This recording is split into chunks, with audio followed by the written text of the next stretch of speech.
भारतात सर्वाधिक मंदिरं ही महाराष्ट्रात आहेत। यावर तुमचा विश्वास बसणार नाही, पण हे सत्य आहे। महाराष्ट्रात 77,283 मंदिरं आहेत। सत्य हे पण आहे की ज्या ठिकाणी सर्वाधिक मंदिरं आहेत तिथेच सर्वाधिक परकीय आक्रमण झाली आहेत। महाराष्ट्रातील मंदिरात ब्रह्मा, विष्णू आणि महेश या त्रिदेवांचं दर्शन होतं। वेरूळ अजिंठा लेणीतील मंदिर, त्र्यंबकेश्वर, भीमाशंकर, घृष्णेश्वर आणि परळी वैजनाथ ज्योतिर्लिंग ही महादेवाची काही प्रसिद्ध मंदिरं आहेत। त्याचसोबत पंढरपूरचा विठोबा, कोल्हापूरचा ज्योतिबा आणि अंबाबाई, मुंबईची महालक्ष्मी आणि सिद्धिविनायक गणपती ही प्रसिद्ध मंदिरं आहेत। मुस्लिम आक्रमणकर्त्यांनी महाराष्ट्रातील पुरातन मंदिरांना लक्ष्य केलं होतं, पण छत्रपती शिवाजी महाराजांच्या काळात मंदिरांना पुन्हा वैभव प्राप्त झालं। त्यांच्या काळात मुस्लिम आक्रमणांमुळे उद्ध्वस्त झालेली मंदिरं पुन्हा बांधण्यात आली आणि एवढंच नाही तर मंदिरांना संरक्षण मिळालं।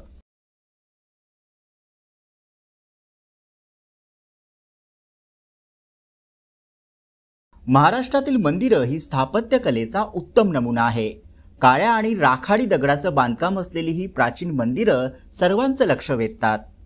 हा दगड मजबूत आहे, त्यामुळे महाराष्ट्रातील मंदिरांमध्ये शिल्पकला आणि कलाकृती कमी आढळतात। पण मोठे मोठे डोंगर फोडून गुहांच्या आत मंदिर बांधण्याची अनोखी परंपरा म्हणजेच वेरूळचं कैलास मंदिर होय। नागर, द्रविड आणि वेसारा या मंदिर बांधण्याच्या 3 मुख्य शैली आहेत। उत्तरेकडील मंदिरे नागर शैलीतील आहेत, तर द्रविड शैलीतील मंदिरं दक्षिण भारतात आढळतात। दोन्हींचं मिश्र स्वरूप वेसारा हे पश्चिम भारतात आणि इतर काही भागात दिसून येतं। थोडक्यात काय तर भारतीय संस्कृतीत मंदिर समाजाला जोडण्याचं काम करतात। राष्ट्राचा संबंध संस्कृतीशी असतो। संस्कृतीत कला महत्त्वाची असते। प्रत्येक युगाची ओळख त्याच्या स्थापत्य कलेतून होते आणि म्हणूनच मंदिर ही एक प्रकारची टाइम मशीन आहे, ज्यातून इतिहास समजतो। म्हणूनच मंदिरांना धर्माच्या चौकटीतून बाहेर काढून सांस्कृतिक वारसा म्हणून जपलं पाहिजे, जेणेकरून येणाऱ्या पिढ्यांना आपली संस्कृती आणि सामाजिक विचारांची ओळख होईल।